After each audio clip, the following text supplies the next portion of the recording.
Yeah. Please tell me that I can't, that I won't, that I fail, that I'll never make it out, yeah.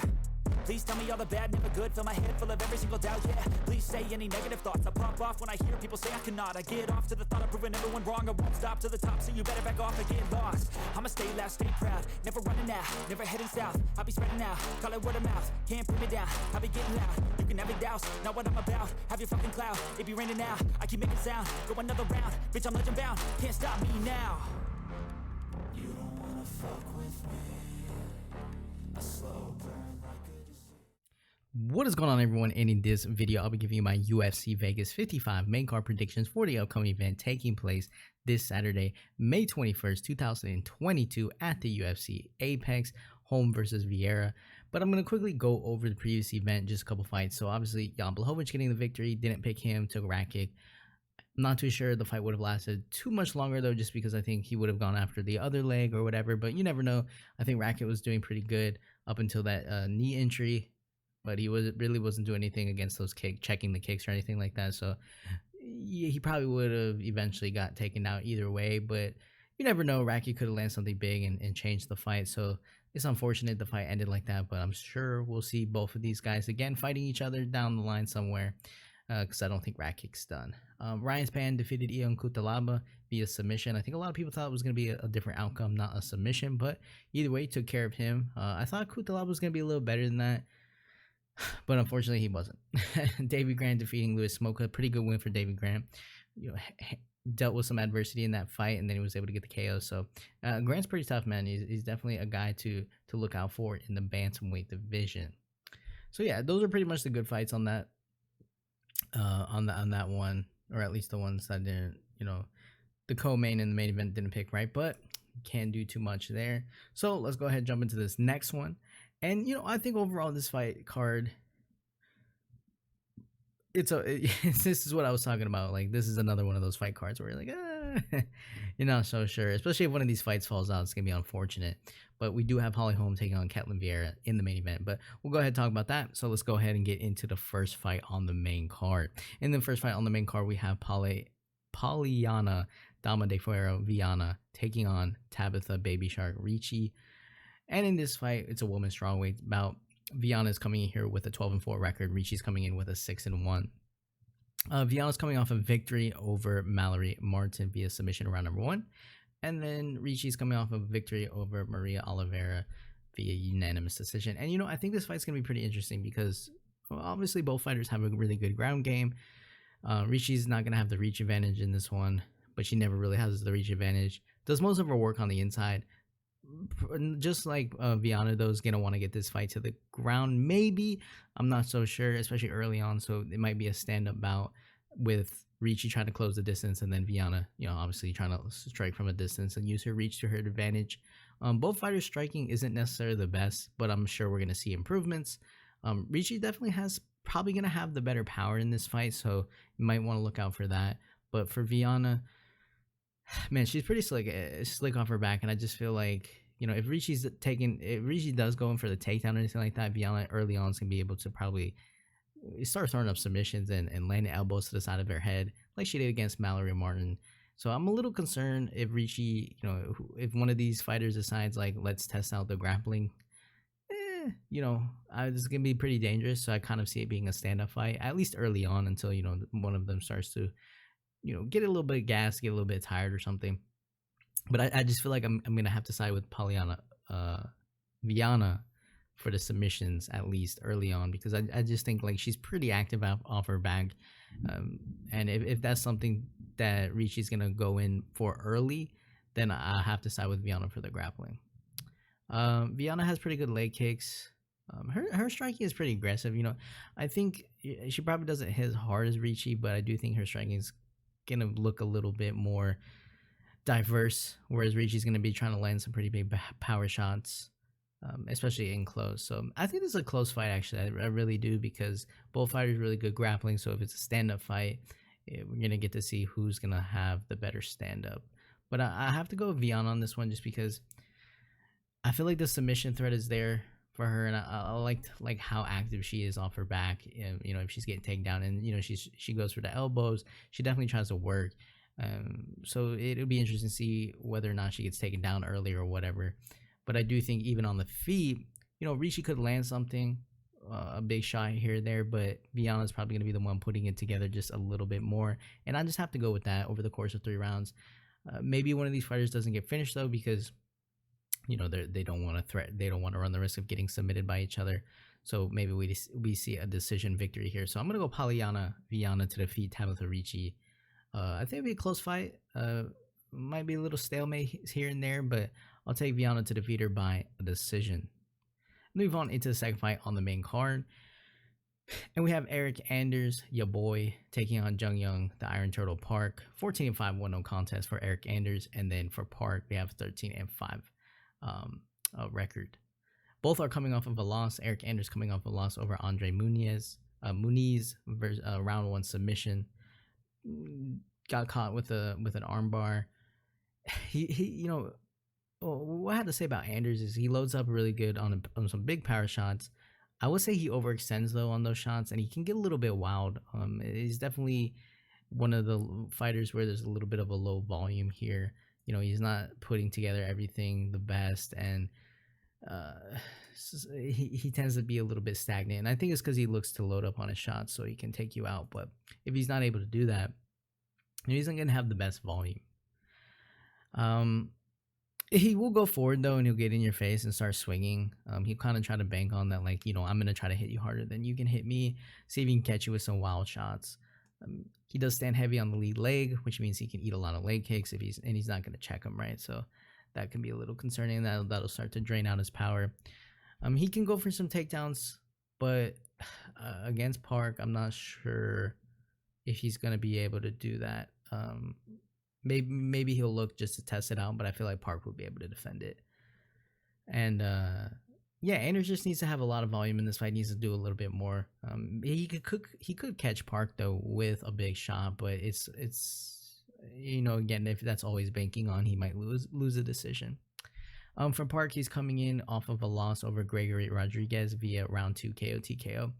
Just got way too sloppy in that fight. Fight IQ went out the window. He actually was kind of beating his ass and then just let him come back and got rocked, and then didn't really change it up and just kept trying to brawl with him.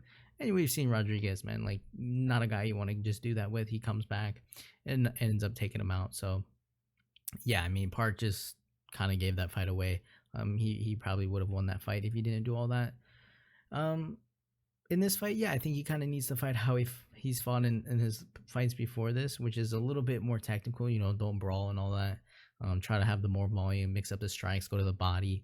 Why would you want to brawl with Anders, right? So he can eat some shots though. So maybe I say that and then he gets absolutely knocked down. So who knows? But I do think he can eat some shots.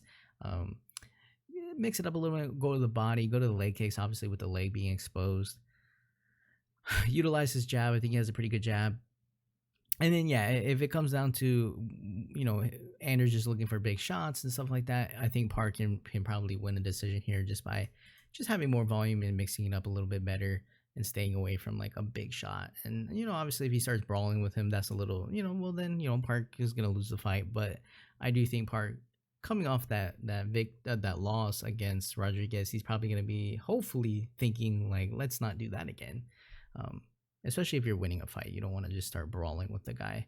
I would say Park, put him against the fence, makes it up a little bit better, stay away from brawling wildly with Anders, and probably just win via a decision. So I'll go Jung Park to defeat Eric Anders. I'll take him to win by a decision. Move on into the third fight on the main card, and we have Chitty Bang Bang and Njokuani taking on Thunder Dusko Todorovic. For this one, for Chitty, he's coming in with a 21-7 and 1-0 contest record, and for Todorovic, Dusko 11-2. So Chitty obviously coming into this fight, he's a veteran in the game. He has had some multiple fights at RFA, has some fights in Bellator. So we saw his last fight against Marc-Andre Barrault, and he won that fight via round 1 KO TKO. He came out nasty, killed him. And it was pretty fast. I think it was I forget how long it was, but it was 15 seconds or something. Really fast reflexes, nasty power. Really great jab as well because of his length. He has a pretty good reach advantage, so he likes to use that. But you always see him come out and he's throwing the feints really quick. He's trying to set something up, baits his opponents in, good front kicks, good leg kicks. He's durable. He can go all 3 rounds. He's not one of these guys where he's just gassing out or nothing like that. He definitely tries to pick his shots, and he looks for his openings fairly decently. Now for Todorovic, he's coming off a win over Maki Pitolo, round 1 KO TKO. So with this though, Todorovic, he carries his chin pretty high. He stands really upright, which is a little sketch because I feel like he can definitely eat some shots from Chitty in this fight.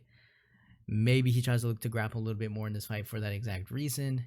And, he's going to have to slow this fight down, I think, early on and really give something to Chitty to make him not be overly aggressive on him. Because, Todorovic, man, like, he does have a good high kick. But you don't want to start trading in the pocket with Chitty, right? So, I'm not sure about this one.